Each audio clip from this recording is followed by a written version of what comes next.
Ani akulabirira? Alhamdulillah. Werabirira wali wakulabirira? Of course, omanye naku zino ebintu byala. Yakyuka mu level. Yakyuka. Oli mulavu n'ebyaddala. Amina. Victor nga weesese ebyabalogo. Victor bwatyo. Ayina enseko zaasekerera abantu abamu. Victor bwatyo. Kenzo, how are you? Very fine. Taata bw'otyo bw'omubuuza. Guno mulembe mulala. Bino birala. Oli otya Victor yo? Sina tabu. Buli steady nnyo. Nawe nawubala we buli. Anko omuwe tambulanga bwabibala. Nawe nabibala we bitambula. Anko omuwe akagamba.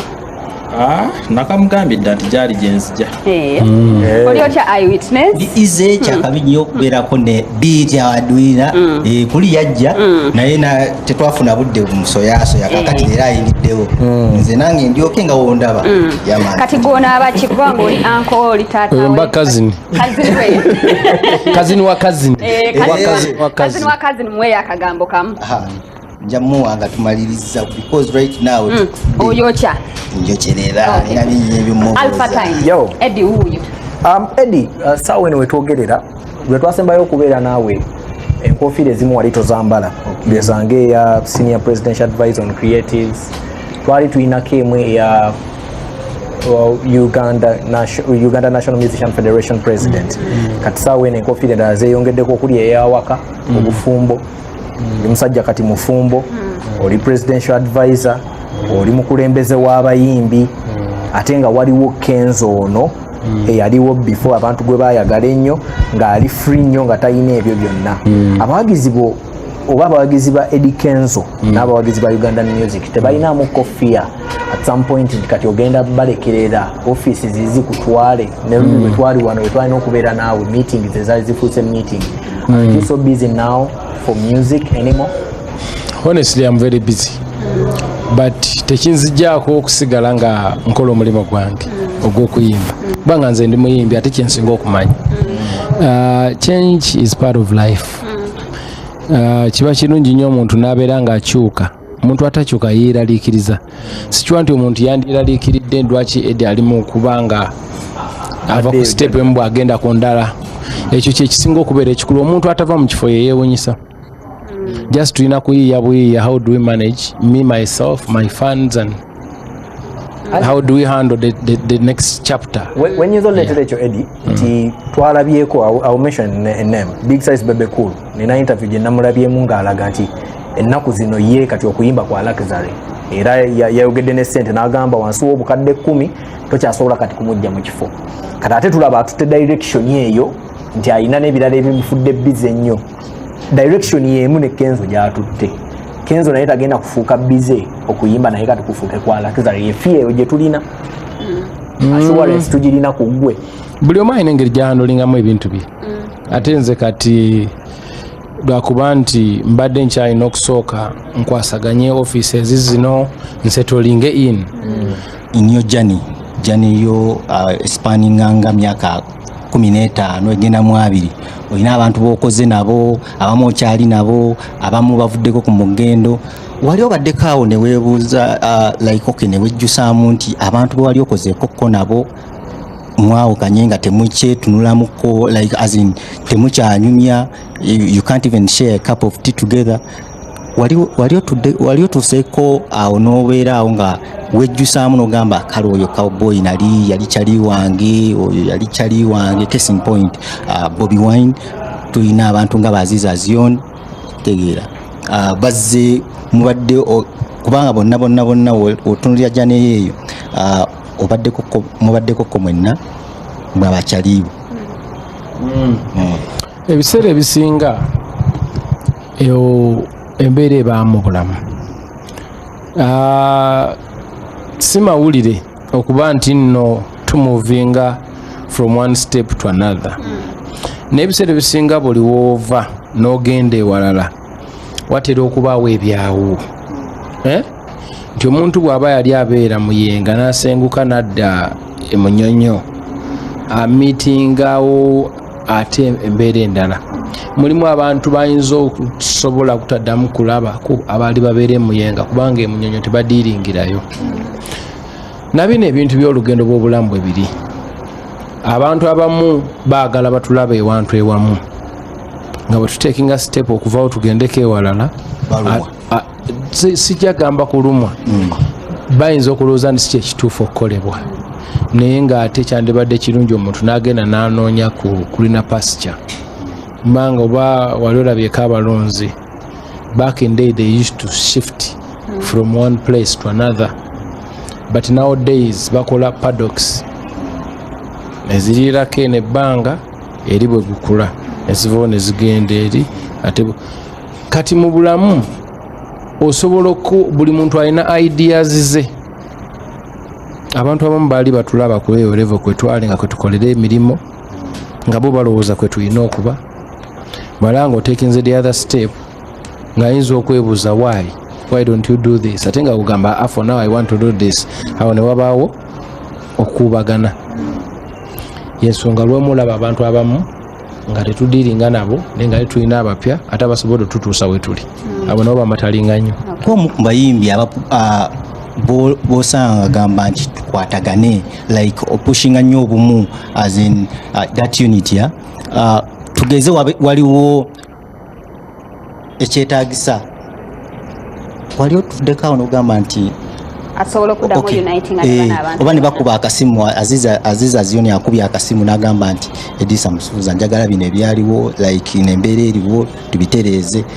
How can you deal with such a situation kubanga abamu like okay nga Alpha wakugambye nti sawa zino Eddy Kenzo olio gwe twali tumanyi si oyo ayambadde enkofira za njawulo. Nze sikiwa nti nno muyinako obuzibu Aziz pozi nga ye yabunyinako kuba sikiwa nti yali andabikunganye n'ekigambo kyonna kye mwogerako era neeno conversation gwogireese which I'm very uncomfortable with. I don't like discussing and mentioning people names because it is not necessary. But I have to respect you nkuddemu naye nga nze mulimu abantu bangi abanyinako obuzibu nga ate nze sibalinaako bibiri byanjawulo osobola okumbaako n'obuzibu naye nga nze sibukuyinaako oba okitegeera ate ebiseera ebisinga era omuntu waba akuyinako obuzibu aba abukuyinako and that is all. Mu jjana eno eya music gy'obaddemu is there anything you regret?